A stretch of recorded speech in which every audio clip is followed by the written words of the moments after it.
Hello friends, most welcome to your most favourite YouTube channel graduation academy. आप लोगों का आपके favourite YouTube channel graduation academy में बहुत बहुत स्वागत है। आज के इस वीडियो में हम लोग BA fifth semester English literature ENG 302 classical literature and history of English literature second के पेपर को सॉल्व करेंगे, जिसका एग्ज़ाम 28 नवंबर 2025 को संपन्न हुआ है और इसका पेपर आईडी था 9261 पेपर में कुल 50 क्वेश्चंस थे। 75 नंबर का पेपर था जिसमें 1.5 घंटे का समय दिया गया था। तो आइए टाइम न गंवाते हुए हम लोग क्वेश्चन स्टार्ट करते हैं।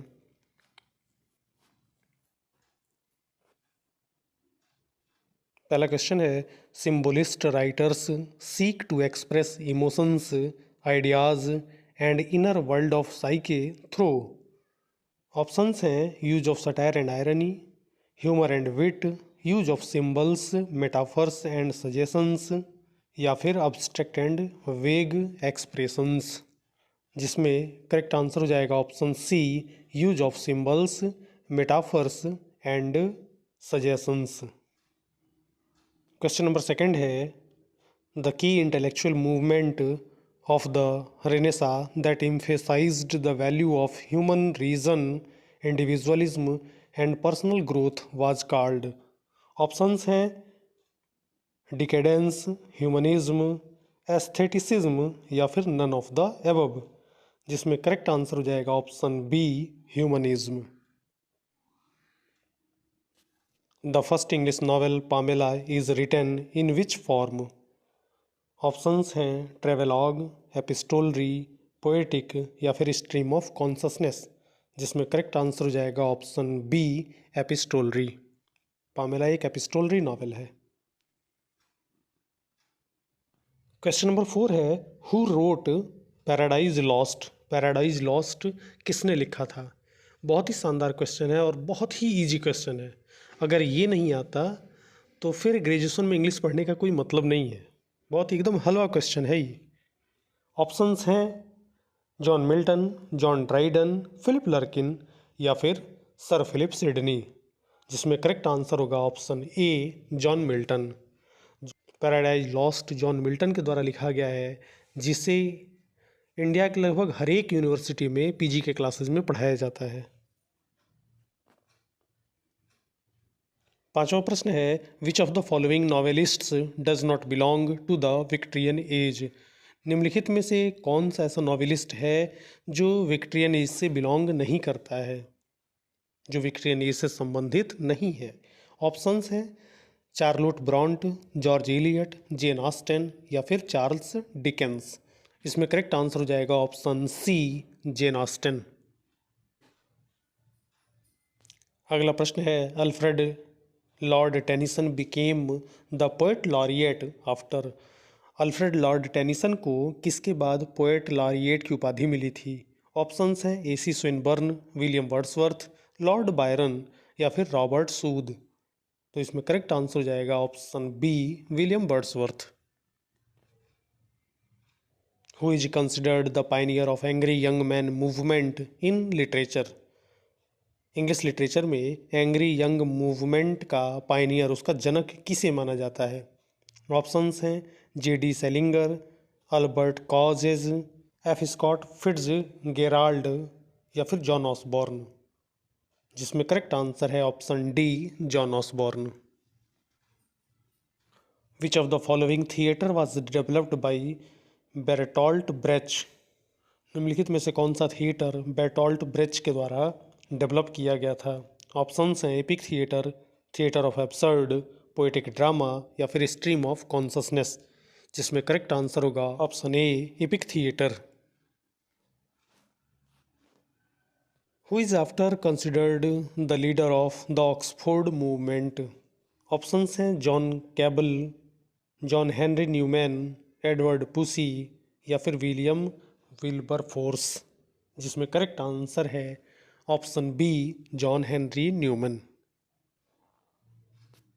10वां प्रश्न है, the publication of which work is considered as the onset of romantic as, romantic age की जो शुरुआत हुई थी वो किसके पब्लिकेशन के साथ हुई थी? ऑप्शंस हैं songs of experience and innocence, lyrical ballads, seasons या फिर डॉन जुआन, जिसमें करेक्ट आंसर होगा option B lyrical ballads. Romantic age की शुरुआत 1798 में लिरिकल बैलेड के पब्लिकेशन के साथ हुआ था, जिसे विलियम वर्ड्सवर्थ और एस टी कॉलरिज ने मिलके पब्लिश करवाया था। Who were the first generation of romantic English poets, romantic English poets की जो पहली जनरेशन है उसमें कौन कौन से लोग थे? ऑप्शंस हैं Byron Shelley Keats, Wordsworth Coleridge Southey, Byron Shelley Southey Keats या फिर नन ऑफ द एबव, जिसमें करेक्ट आंसर हो जाएगा option B Wordsworth Coleridge Southey. Who in his The Prelude wrote Bliss was it in that dawn to be alive, ये जो sentence है इसे the prelude में किसने लिखा था? ऑप्शंस हैं वर्ड्सवर्थ कॉलरिज, जॉन कीट्स या फिर मैथ्यू आर्नोल्ड। इस क्वेश्चन को ये भी कहा जा सकता था कि द प्रिल्यूड किसने लिखा है, तो इस क्वेश्चन को थोड़ा सा घुमा दिया है, जिसमें करेक्ट आंसर होगा option A Wordsworth. What was the major influence on the Pre-Raphaelite group of poets? Pre-Raphaelite poets का जो ग्रुप था उस पे सबसे ज़्यादा किस चीज़ का प्रभाव था? चार ऑप्शंस हैं the artistic principles derived from classical antiquity, the artistic principles and styles exemplified by the painter Raphael, the French Revolution या फिर social hypocrisy of Victorian age, जिसमें करेक्ट आंसर हो जाएगा ऑप्शन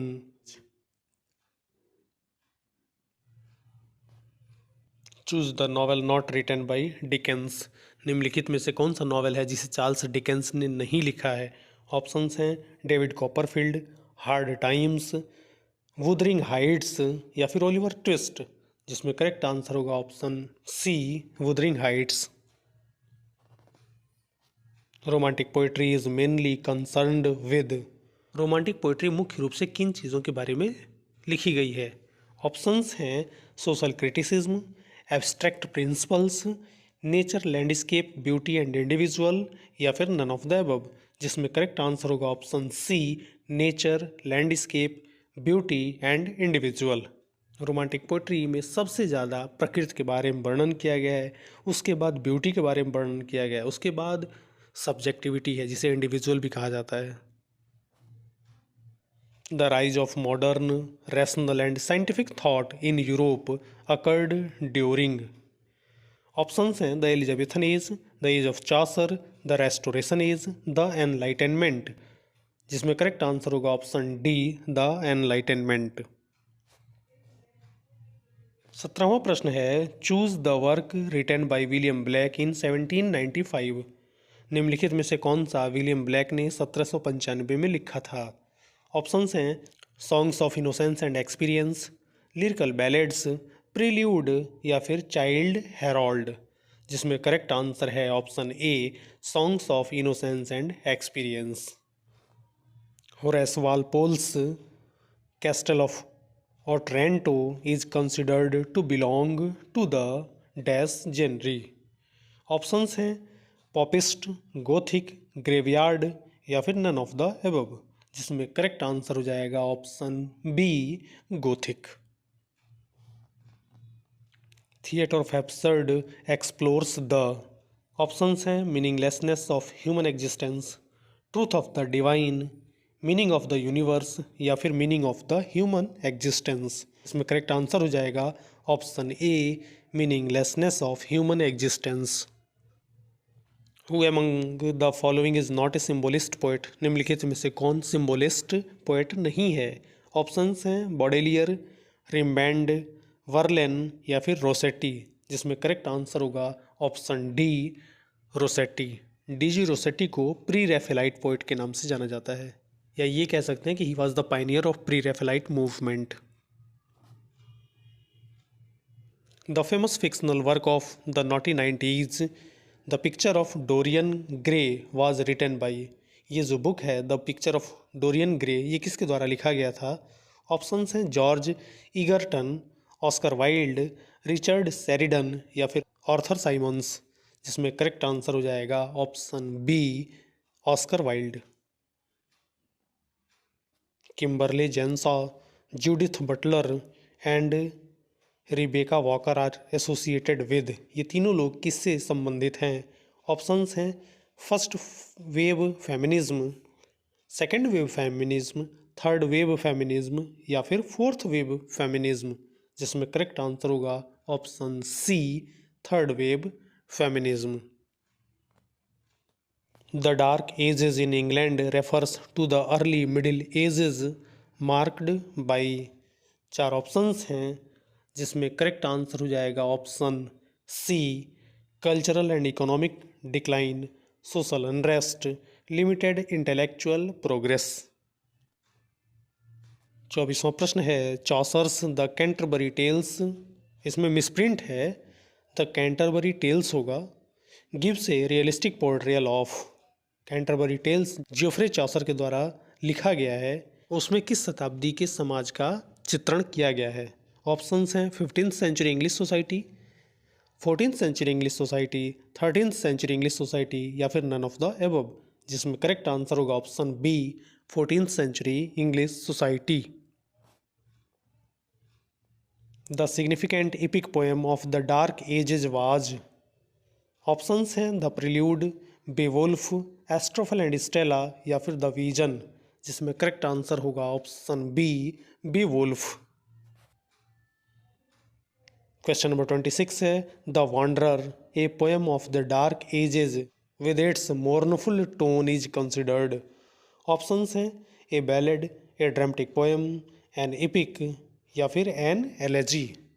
तो इसमें एक हिंट दिया हुआ है मोर्नफुल टोन, मोर्नफुल का मतलब होता है शोकाकुल, तो ऐसी पोएम जिसमें शोक प्रदर्शित हो रहा हो तो निश्चित तौर पे वो एलेजी ही होगा, एलेजी का मतलब ही होता है शोक गीत, इसमें करेक्ट आंसर हो जाएगा option D an elegy.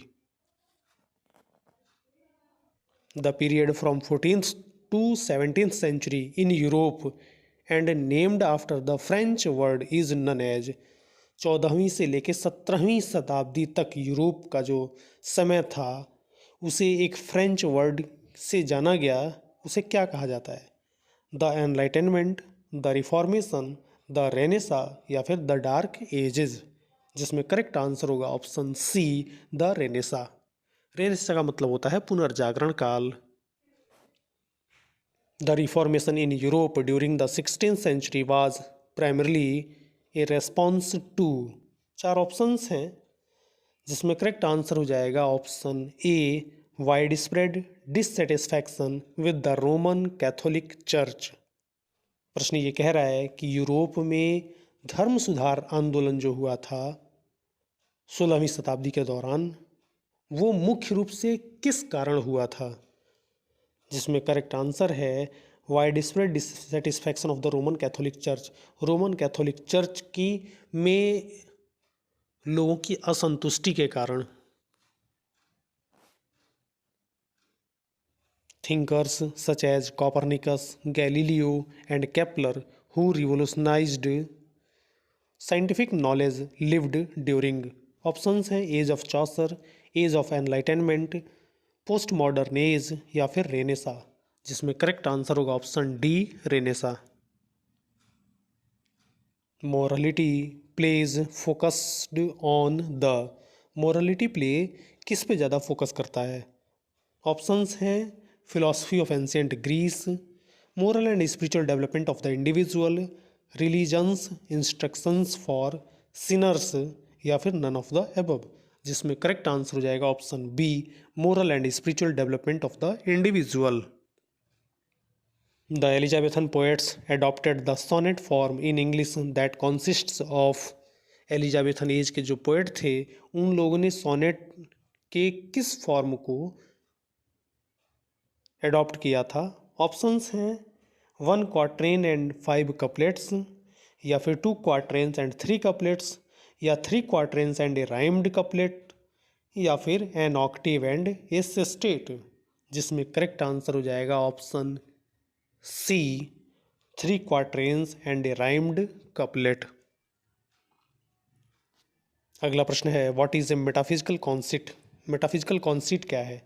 4 options हैं जिसमें करेक्ट आंसर हो जाएगा option C, combining unrelated or contrasting idea and the use of striking imagery to create a sense of wonder and intellectual engagement. अगला प्रश्न है which event had a significant impact on romantic literature in England. कौन सी घटना ने romantic literature पे, England में romantic literature पे ज़्यादा प्रभाव डाला था? ऑप्शंस हैं the French revolution, the Crimean war, the Russian revolution या फिर द रेस्टोरेशन ऑफ मोनार्की, जिसमें करेक्ट आंसर हो जाएगा option A, the French revolution. France की क्रांति ने सबसे ज़्यादा प्रभाव डाला था रोमांटिक लिटरेचर पे। Which among the following texts was written by Mary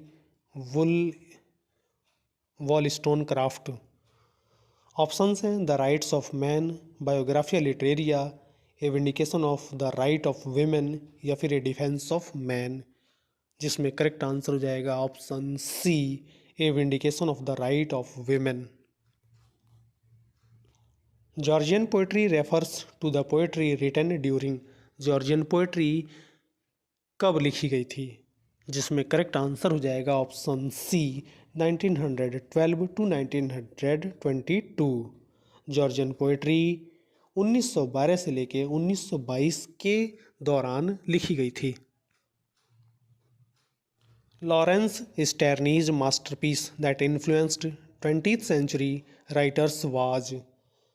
4 options हैं जिसमें करेक्ट आंसर हो जाएगा option D, the life and opinions of Tristram Shandy. Biblical stories, the lives of saints and moral allegories were common in which type of drama. Options हैं absurd drama, romantic drama, miracle plays या फिर sentimental comedy, जिसमें correct answer हो जाएगा option C, miracle pledge.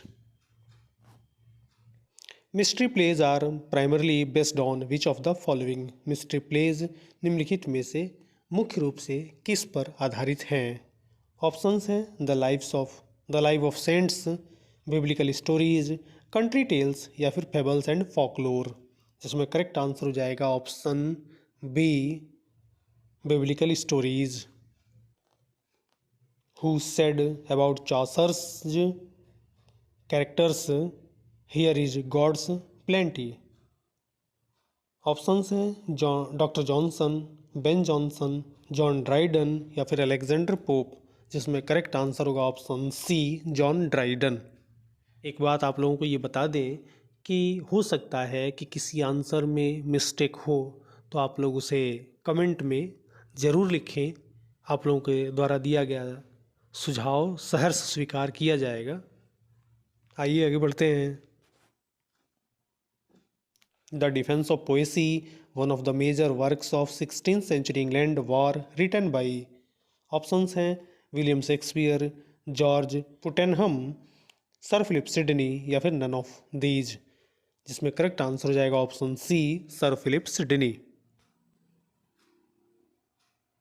41वां प्रश्न है the university wits were a group of Elizabethan playwrights educated at which 2 universities. Options हैं Dublin and Oxford, Oxford and Harvard, Oxford and Cambridge या फिर Cambridge and Harvard, जिसमें correct answer होगा option C, Oxford and Cambridge. The reformation was primarily a challenge to the authority of the. धर्म सुधार आंदोलन में किसकी अथॉरिटी को मुख्य रूप से चैलेंज किया गया था? ऑप्शंस हैं monarchy, parliament, Roman Catholic church या फिर फ्यूडल हायरार्की, जिसमें करेक्ट आंसर होगा option C, Roman Catholic church. A dominant characteristic of metaphysical poetry is its use of conceit which is a type of. Options हैं simple simile, extended far fetched imagery, repetitive rhyme scheme या फिर iambic लैम्बिक लिखा हुआ misprint है, iambic tetrameter होगा, जिसमें correct answer है option B, extended far fetched imagery. What is the meaning of word renaissance? Renaissance जो शब्द है उसका अर्थ क्या है? तो रेनेसा का मतलब होता है रीबर्थ, रिवाइवल और रीअवेकनिंग। इसमें 4 ऑप्शंस हैं, रिजॉइस, रिक्रिएट, रिकॉग्नाइज या फिर रीबर्थ। तो हमने अभी बताया कि रेनेसा का मतलब रीबर्थ, रिवाइवल और रीअवेकनिंग होता है। पुनर्जागरण, जिसमें करेक्ट आंसर हो जाएगा option D, rebirth. Who among the following is not among four wheels of the English novel? निम्नलिखित में से कौन four wheels of English novel नहीं है? ऑप्शन है Henry Fielding, Tobias Smollett, George Eliot या फिर लॉरेंस स्टर्नी, जिसमें करेक्ट आंसर हो जाएगा option C, George Eliot. In which year did doctor Samuel Johnson's a dictionary of the English language get published? Doctor Samuel Johnson की जो book है a dictionary of the English language, ये कब प्रकाशित हुई थी? ऑप्शंस हैं 1752, 1753, 1754 या फिर 1755, जिसमें करेक्ट आंसर हो जाएगा ऑप्शन डी, 1755, 1755। इंटरेस्टेड क्वेश्चन है, the naughty 90s in English literature primarily refers to the.